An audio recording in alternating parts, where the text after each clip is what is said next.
Hello, everyone, and welcome back to EnglishPod. My name is Marco. And my name is Catherine, and today we have an upper intermediate level lesson all about money. That's right. We are going to be talking about money, but most importantly, we need to start saving money. We need to spend less. Exactly. So in order to control spending, today we're talking about budgeting. So let's take a look at this very important word in today's vocabulary preview. Vocabulary preview. All right. So as you mentioned, budgeting is, what is to budget? To budget, that's the verb. So budgeting is deciding how to spend your money, okay? So that means that we prepare a plan for how to spend money. All right, so that can be a noun and a verb. A budget is the plan on how you're going to spend money, and to budget is to execute this plan. Exactly. So today we're budgeting a family's spending. We're trying to control how much this family will spend in the future. All right, very good. So why don't we listen to this dialogue for the first time?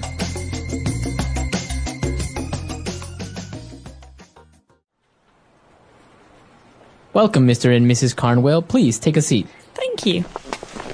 So I understand that your family spending has skyrocketed and you want to start budgeting. Yes, that's correct. Frankly speaking, our household income is relatively high, and we have never had any money problems. But I think this is the main reason as to why our spending has gone out of control. We have 2 kids, and with allowances, paying their credit cards, ours, and not to mention our mortgage and car payments, with the recent economic downturn, my husband's business has suffered, and now we need some advice as how we can prepare a family budget. I see. Well, you have come to the right place. First, what we need to do is determine your cash flow. Knowing how much money is coming in will help us allocate spending to different categories such as mortgage, education, groceries, etc. Yes, that makes sense. Secondly, I need you to bring all of your receipts for the last 2 to 3 months. That way we can determine what your average expenditures are and see which category you're spending money on the most. Usually, your fixed costs are higher and we can't do much about that. But we can usually trim your variable costs, such as entertainment or clothing. Great! We will do that then. Now how about we treat you to a nice dinner? That's another thing. If you really want to stop spending so much money, throw away at least half of your credit cards.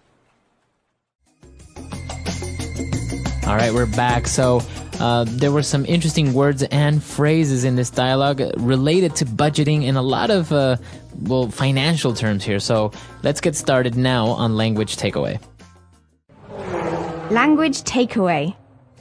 This first term is very important because it tells us what kind of a budget we're talking about. We're not talking about a company here. We're talking about a family. Right. And so in this case, we use the phrase household. Okay, so what are we talking about? Household income. All right. So income, we know, is the amount of money that comes in to maybe your wallet, right? My income, my personal income. That's how much money you earn. Okay. So a household income is how much money the house earns. So all the people that are living in this house, right? That's right. So it could be a family. It could be 2 married people who are married to each other. So the idea is that it's not one person's income. It's the household income. Think of a house. All right, so it's the combined income of everyone that's living there or that's making money that lives in this house. Right, so if Marco and I have a household, I earn $10,000 and he earns $10,000. Our household income is $20,000. Very good. All right. So then now we know that what our household income is. And in this case, we have children and we give our kids an allowance. Okay, so I had an allowance when I was a kid. This is the amount of money I got from my parents every week. So I get, I think, $10 a week, and I could spend it on anything I wanted. And I didn't have to work because my parents gave the money to me. Okay. And so an allowance is this money. It's the money that mom and dad give to their children, maybe every month or maybe every week. Now, it's not only related to children, right? Because maybe if you have a brother or maybe you're married and your wife is a housewife, maybe you give her an allowance, right? Or the opposite. Maybe you're a house husband and you get an allowance from your wife. That's right. You can have an allowance if you're anyone. You can also have an allowance from your company if you go traveling. So if you have a business trip, your company gives you a food allowance. That's the amount of money you can spend on food. And you don't have to work for it. That's the best part. Awesome. All right. So after these allowances, they were talking about, how the economic downturn has affected their income and their spending. Okay, so down, you think this is a negative thing. You're right. Downturn means when a situation gets worse, okay, or slows down. And in this case, the economy is what got worse. And you remember this from last year. Things started to get very difficult for people who are in business. And this has affected families. And so we call the situation an economic downturn. Now, the opposite would maybe an economic boom. That's right. A boom is when things are going well. That means people are earning more money. There are more jobs. All right, very good. And now moving on, as they were talking about budgeting, they mentioned this very important word, very technical, is to allocate money into different areas. That's right, or allocate spending. This is a verb, to allocate. That means to decide where the money will go. Okay, so as the mother in a family, I will allocate 10% of the money to the children's allowances. That's a lot. 50% to the mortgage, 20% to the car. Okay. Car repairs. So you're allocating your spending. That's right. I'm deciding where to spend the money. Okay. And well, talking about spending, we have this word expenditures. Expenditures. And so this is a really important word if you're in business as well, because we consider expenditures when we're talking about how much a company earns. Expenditures are things that we spend money on. So remember that word expenditures, spend. Okay, so an expenditure. And this is a noun, and usually it's in the plural, expenditures. Exactly, expenditures. So we have many expenditures at my house. Among them, we have the car, the rent, healthcare, things like that. Okay, perfect. So really good phrases there, really good vocabulary items. Why don't we move on now to Fluency Builder? Fluency Builder. We've got some very fun phrases today, Marco, in Fluency Builder. This first one is a very common phrase that we hear in songs and movies.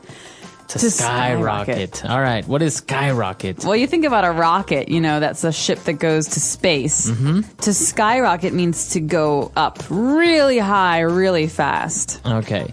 The price of gas has skyrocketed. So I remember when I was a kid, gas used to be 98 cents a gallon. Wow, really? And in the 2000s, the price skyrocketed, and it ended up being like $4 a gallon. Yeah, it was really expensive. All right, so this is also, you can talk about sales have skyrocketed, or the price of petroleum has skyrocketed. So it could be a good thing or a bad thing, depending on what you're talking about. All right. And now moving on, they said that their spending was out of control. Yeah, so this family doesn't seem to understand how to budget. They spend on everything. And so the accountant says that your spending is out of control. That means that you're spending too much. There's no order to the way that you're spending. And we actually have a previous lesson called Out of Control Spending, that we also touched this topic of what we talk about out of control. Something is out of control. A person can be out of control. Like a child. This child is out of control. He never stops screaming and hitting people. All right. And our last phrase for today, the accountant says, well, you've come to the right place. Okay, this is the accountant bragging. He's saying, well, I can fix your problems. I can help you. You've come to the right place. You can use this in many different ways. For example, I have a problem maybe with my TV, and I say, Marco, oh my gosh, my TV doesn't work. I don't know what to do. Can you help? Right, and I can say, well, you've come to the right place. I can fix your TV. Marco's an expert in electronics. All right, so you've come to the right place. It's a very common phrase, especially as you say when somebody's trying to brag and say, well, I know how to fix your problems, or I know what you need. I'm good at this. You've come to the right place. If you want to learn English, you've come to the right place. Exactly. EnglishPod.com. All right, so let's listen to our dialogue for the last time.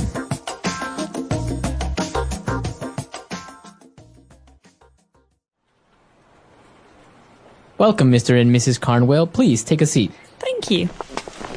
So I understand that your family spending has skyrocketed and you want to start budgeting. Yes, that's correct. Frankly speaking, our household income is relatively high, and we have never had any money problems. But I think this is the main reason as to why our spending has gone out of control.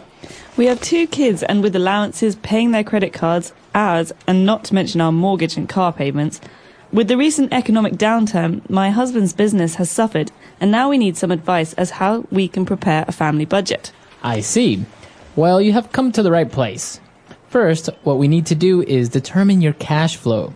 Knowing how much money is coming in will help us allocate spending to different categories such as mortgage, education, groceries, etc. Yes, that makes sense. Secondly, I need you to bring all of your receipts for the last 2 to 3 months. That way we can determine what your average expenditures are and see which category you're spending money on the most. Usually, your fixed costs are higher and we can't do much about that, but we can usually trim your variable costs such as entertainment or clothing. Great! We will do that then. Now how about we treat you to a nice dinner? That's another thing. If you really want to stop spending so much money, throw away at least half of your credit cards.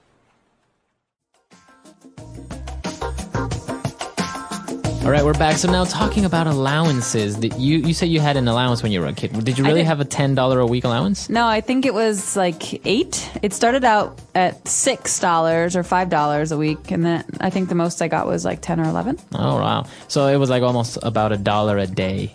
About that, but usually the point was that, well, I started working when I was 15 because my parents thought it was important for children to learn how money works.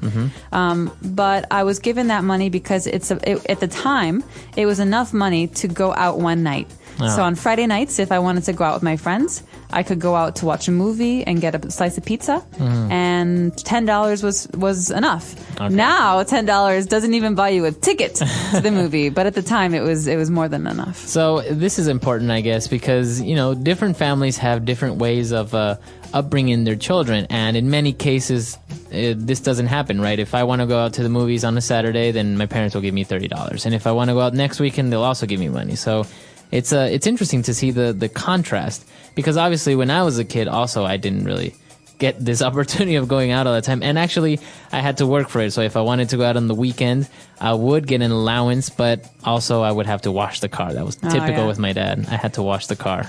Well, I think it's interesting because it shows that the parents want to teach their children about budgeting. Because if you only have $10, you really have to budget. You have to decide how you will allocate that money, even though it's not very much. So in some ways, it's good practice. Yeah, it is. I think it's done us well. We're not in debt. Not yet. All right. So let us know how allowances work in your country, or maybe did you have an allowance when you were a kid? A lot of people didn't have an allowance. I know a lot of friends didn't get allowances. So come to our website, EnglishPod.com, and if you have any other questions or doubts, please leave them there as well. We hope to hear from you. Until next time. Bye. Everyone.